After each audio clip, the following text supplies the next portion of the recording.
In today's video, I'm going to be showing you a workflow that allows me to distribute all of my YouTube videos to different social channels. It's a huge time saver, so without further ado, let's get into it.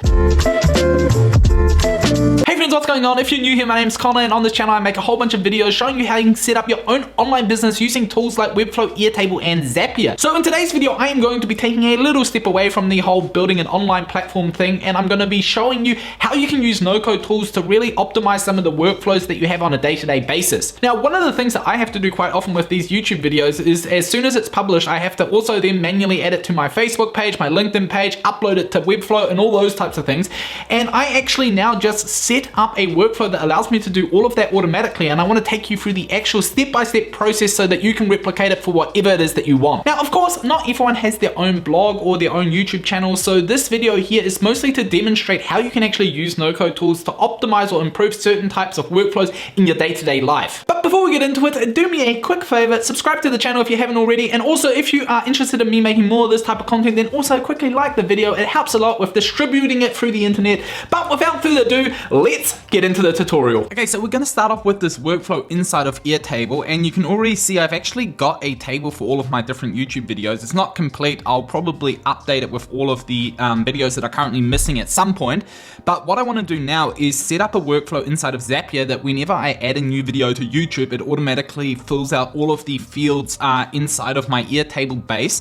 And then from there, what I want to do is add some tags and then start distributing it to all the different platforms that I use to basically promote my videos. So first things first, let's jump into Zapier and we'll create a brand new Zap.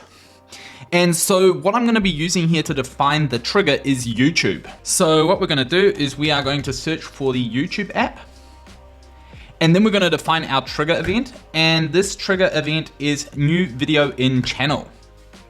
So now if we go ahead, I can just go ahead and connect my YouTube account. And then I can start adding the channel ID. So the channel ID you'll be able to find in the URL. So I'm just going to quickly go and find mine. So if you jump up in here, you can see the channel ID at the top in the URL. So just copy and paste that over into Zapier. And once that is done, you can test your trigger and it will automatically show you the last two videos that you have added to your channel. So what I'm going to be doing now is I'm going to take all the information for that video and I'm going to send it to Airtable. So again, I'm just going to start off by selecting Airtable as my first action step, and I'm going to create a record. So what I want to do now is I want to send all of the different field options that were given to me in step 1 to Airtable, and the way that I can do it is just by simply mapping the information that was given to me. So you'll see as soon as you select your base and your table, all of the fields that you need or that are inside of this particular table are made available, and now you can start automatically populating it with all of the different information that was provided to you in step 1. So if we go and have a look at what the first field is, it's the title of the video. So all I need to do is just click on name, and what you'll see is I can either just type something in, or I can use something that was added in a previous step. So in this case, the first step is actually giving me the title of the video, so I'm going to use that. So the slug field is something that is generated when I add the site to Webflow, so I don't actually need to add that. Then I need the thumbnail image and the description. So again, I'm just going to jump in here, thumbnail image, and now I can just go and see if the URL is provided, and it is. So I'm just going to click on that image there. And then also the URL is the URL of the video. The description is this description here. And then I also want to change the status to needs review. And the category fields I can leave empty for now. The Airtable ID is automatically generated, so I don't need to worry about that either. So this is pretty much all I need in order to get started. Now, if I click on test and continue, I can actually see that the new record was added. Now let's have a quick little look at what we're looking at here. So we have got the name in there, we've got needs review in there, we've got the thumbnail in there, and we also have the text or the description laid out in the video as well, which is fantastic. There's also a URL to the video. So everything is fantastic with this first step. So I always recommend just naming your zaps in a way that's intuitive. So I'm just going to first of all call this cf.com because it's my website, and I am going to say new video is added to Airtable. So now that that step is done, the next step that I might want to take is actually add certain categories to this particular video. And I want to add these categories because when I send that information to Webflow, I actually want to be able to basically index the different videos by the type of content. So I am going to just start adding tags, and this particular video is about Webflow, Airtable, and Zapier, so I can just jump in here and select them. And that will automatically generate these Webflow item IDs that I can then send to Webflow when I send this particular video all the way over to it. Okay, so now that that is done, now what we want to do is we want to start setting up the workflows that distribute all of this content to all of the different platforms that I want to use to promote this video. So the first thing that we're going to have to do is we're going to have to define the trigger that actually starts the event. And if you've watched videos in the past, you'll know that the events that I use is when a new record is moved into view. So what I have already created here is a ready for publish view, and that basically filters out only videos that have the status ready for publish. So what I'm going to do is I'm just going to take that last video that was added and I am going to make that ready for publish. Now what we want to do is we want to go back into Zapier and we want to create a brand new Zap. So we're going to start off by selecting our trigger, and our trigger is when a new record is moved into view. So in our case, one of our YouTube videos is moved into the ready for publish view. So what we're going to do is we're going to select Airtable as our app. Then we are going to select the new record in view as our trigger event. And then what we have to do is just connect our account. And then again, just select your view. And as soon as you test the trigger, you should be able to see that particular record. And as you can see, yep, we have everything that we need. So now we can start distributing that content across all the different channels.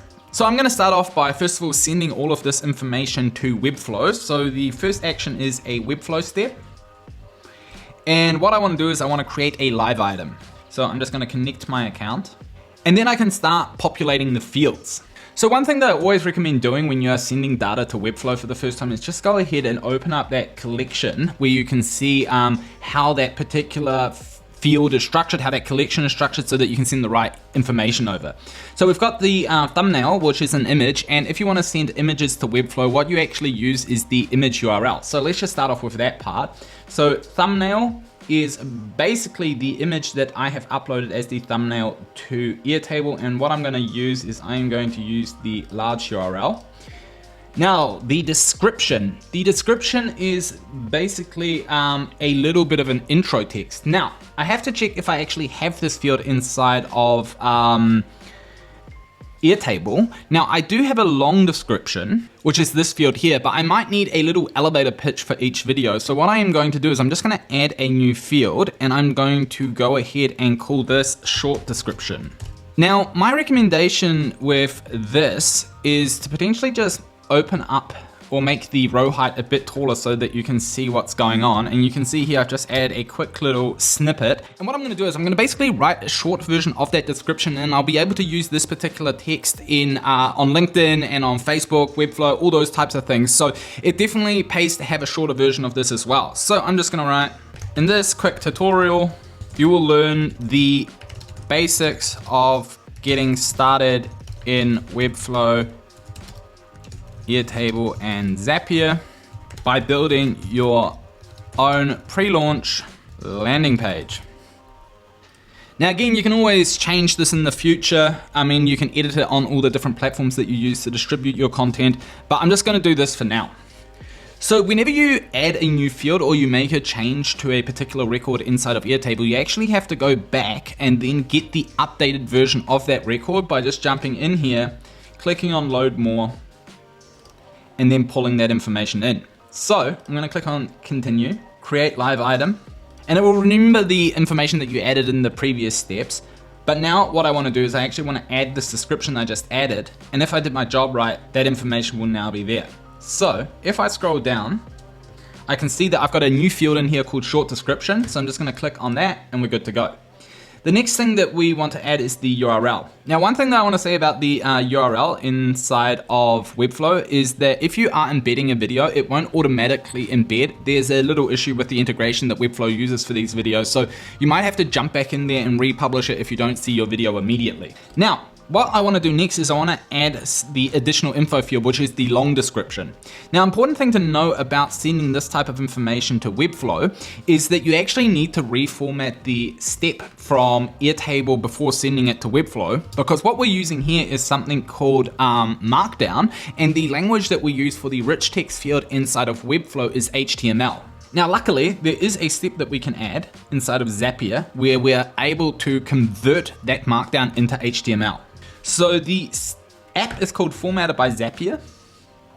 And what we want to do here is we want to use the text option and we want to convert markdown to HTML. So what we're going to do is we are now going to say to Zapier what is the actual content that we want to convert into HTML. So if we jump into step 1, you can see that in my description field, I've got my long description, so I just can go ahead and select that. And now when I click on the continue button, what will happen is it will just convert this markdown that sits inside of Airtable to HTML. And as soon as that is done, I can now add this field to my additional info field, and I can just select the results that I got in step 2. Now, I like to add a little line break to the end because when you don't add it, sometimes it actually doesn't include the formatting. But whenever I've used this line break at the end of the rich text field, it has always worked. So I recommend just trying that out if you're having issues with the conversion. Next, the video. Again, here, just jump in. What is the video field? It's a video link, and this is the link that you'll have issues with. So just jump in here. Select the URL for your video. And again, if you run into issues, you might just have to jump into Webflow and then manually hit the enter button on this link. So I'm going to leave the categories field empty for now, but there is a step involved that allows us to actually add all of the different tags that we added inside of Airtable. But for now, what I'm going to do is I'm just going to add the name, and the name is the name of the video. And then I'm just going to switch archive to false and draft to false. Now I'm going to click on test and continue. And now what I can do is I can just refresh my browser in Webflow, and we should now be able to see that new record that has been added to Webflow. So if we check it out now, we can see that all of the information has come through. The thumbnail is in there, the quick little description is in here as well, and I also have my long description in here, which is great. And so now what I want to do is I want to set up the workflow that allows me to automate the categories being added. So the way that we can do that is we can just click on the plus button, add a new step, and what we want to do here is we want to use the webhooks by Zapier step to basically write some custom code. So the action event that I'm going to use is a custom request. And what you can do now is you can basically populate the code that allows you to send those tags to Webflow. So the method that we want to work with is patch. And again, I'm not going to go into detail about what all of this means, but basically what you're going to be doing here is you're going to be updating an already existing record. And the record that we're going to be updating is the one that we just sent to Webflow. So the URL is https api.webflow.com/collections, and then what you want to do is you just want to add the collection item ID, and then also items, and then you just want to add the Webflow item ID, and then what you want to do is you just want to go live $live equals true. And basically what you're stating with this is that you want these updates to be live immediately. You don't want to have to republish the video first. So next what we want to do is we actually need to populate the data in this particular field. And I actually have a tutorial on this on my channel, so you can go and check that out if you want to know a bit more about this in a bit more detail, but I'm just going to go ahead and populate it. So I'm actually just going to copy this over from a different Zap that I have. But basically I'll leave a link in the description to my tutorial where you can kind of see how you can follow along to this. But basically what you want to do is you want to populate this particular field with the values that sit inside of your Airtable table with the different Webflow item IDs for your different categories. So these values here need to go into that particular part of the code. So I've already got this set up, so I just need to go to step 1, and then I actually just need to go ahead and search for Webflow item IDs, and they'll come up. And just remember that you need to use the one with the speech bubbles, so just click on that there and you'll be good to go. Now the next thing that you're going to have to do is you're going to have to add your authorization. I'm not going to show you what my authorization is, but it's basically your password that basically allows Webflow to know that you are actually the owner of the website. Okay, so as soon as that's all set up, all you need to do is go and test and continue. And now that that has worked, we should now be able to see inside of Webflow if those tags were updated. In fact, I'm just gonna check it out on the live website, and you can see already that my video has been added, the tags have been added as well, and this is exactly what we wanted to do. So far everything has worked. We've now set up the step that allows us to send all of our data from Airtable to Webflow. So now we're ready for the next step. Now, if you've watched my channel before, whenever you send data from Airtable to Webflow, you need to send the information back to Airtable to let them know what the item ID is and what the slug is for that particular URL. So before I start distributing it through all the different social platforms that I use, I want to first of all update that record inside of Airtable with the item ID and slug. So the way that we're going to do that, we're just going to go ahead and add a new step, which is called Airtable. Then what we're going to do is we are going to use the update record action. And when we select the record, we can just use the record ID that we get from step 1. And then all I need to do is first of all go and change the status. So the options I have here is backlog, ready for publish, done, and needs review. So I'm just going to change it to done. Then I'm also going to add the slug. I'm quickly going to create a field for the item ID. I should have added that before, but you know, is what it is. And now again, I'm just gonna map all of the values that I get in the various different steps inside of Zapier. So I've got my item ID that I'm going to put in here and my slug, which I am going to add in here. Now, if you're just getting into Webflow and Airtable and Zapier, this step might not be super clear while we're doing it, but I can tell you down the track, if you want to update your records, if you want to use tools like Parabola to do changes to your existing layout and stuff like that, you will need to reference the item ID. So you have to store at the very least your item ID. And if you want to also set up a little preview button where you can go and check out what the actual page looks like, then using the slug is a really handy way to create formulas that allow you to link directly to that page. Okay, so now that we go and check it all out, we can see that everything has worked correctly. My slug's in there, my item ID is in the back here, and basically everything that I wanted to do is now set up correctly. Now it's time to distribute this particular video across different channels. So I'm gonna start off by publishing this particular video to my Facebook page. So again, we just need to add a new step, search for the Facebook app, and I wanna use Facebook pages.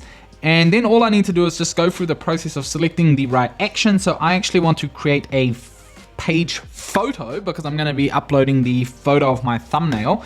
And then we're going to click on continue, and I'm just going to connect my page. Then once I have connected my page, I can start putting in all of the information. So I'm going to start off with the photo field, and the photo field that I am going to be using is the thumbnail that I currently have stored inside of Airtable. So I am going to take the large URL, and then in the description field, I am going to be adding the quick description for my videos. So it is the short description field. And then below that, I'm going to be also adding the link to the video because I obviously want people to then navigate all the way from Facebook to my YouTube channel. And I believe that is all I need to do for now. So let's just test and continue it. And it says that it's sent it to Facebook. So now let's jump over into Facebook and check it out. And if I navigate my way over to the page, you can see that the image has been added. It's kind of a bit pixelated if I'm completely honest. So I might actually just try and retest this step with a more high quality image. So the way that I can do that is just go back, remove the large URL and replace it with the actual full URL, which is usually a larger image. And we'll see if that makes a difference. And so if I refresh my page, I can see that it's still not great. So I'm gonna have to look into this in the future, but the whole idea behind it was to really just get this particular post onto the page, and that worked. So that is fantastic. So now the next place that I wanna publish this video is LinkedIn. So again, here I have a consulting or business page on LinkedIn. So all I need to do again is just connect the account. At this point, it's very repetitive what we're doing. And I'm going to share a company update. And so again, all I have to do is select my company page and then just add the content. So the content that I am going to add is again, that quick short description that I added. I can again add the image URL. So I am going to also be doing that. Then I'm also going to add my title and just keep mapping all of the different fields. And then we are going to go ahead and test this. And now if I go ahead and check out my page posts, I can see that the post has been added. And again, I'm still having issues with the pixelated image, but from what I can see, it links directly to YouTube. So that is cool. I'm gonna go and have a little bit of a look as to how you can fix the image thing, but it looks like it all works the way that it was intended to. I think worst case scenario, if there are issues uploading higher quality images through Zapier, which normally doesn't happen, then I might just go ahead and manually re-upload that image in here when I'm on LinkedIn and potentially look for a different solution in the future. So now obviously I can keep going. If I wanted to add it to Twitter as well, I could do that. And basically you can just keep adding them wherever you want. I'm just gonna leave it at this because really what the whole purpose of this video is just to give you a bit of a proof of concept of how you can set up workflows like that. But this is pretty much it. So just to recap the steps, we have now managed to send a video from YouTube to Airtable. And once we have approved it, we sent that video to Webflow. Then we also sent it to Facebook, and we sent it to LinkedIn. And that is a process that would otherwise take me maybe 30 to 40 minutes per video. And now that is mostly automated with a small little exceptions for adding tags and adding a short description. And that is it. So again, I just wanted to make this video here to really just show you how you can use no code to really optimize some of the things in your day-to-day life. Now, if there are certain things that you're doing that you find quite tedious, then maybe check out Zapier to see if they have an integration with whatever it is that you're working on. I also have a workflow set up that automatically tracks my run through Strava. So there are a whole bunch of examples of how you can make use of these no-code tools. So if you do end up going ahead and building something, then please let me know. You can get in touch with me through my website, and I'll just be keen to see how you have applied some of these things to your own day-to-day life. But other than that, thank you so much for sticking around for this kind of long video, and I'll see you back here for the next one.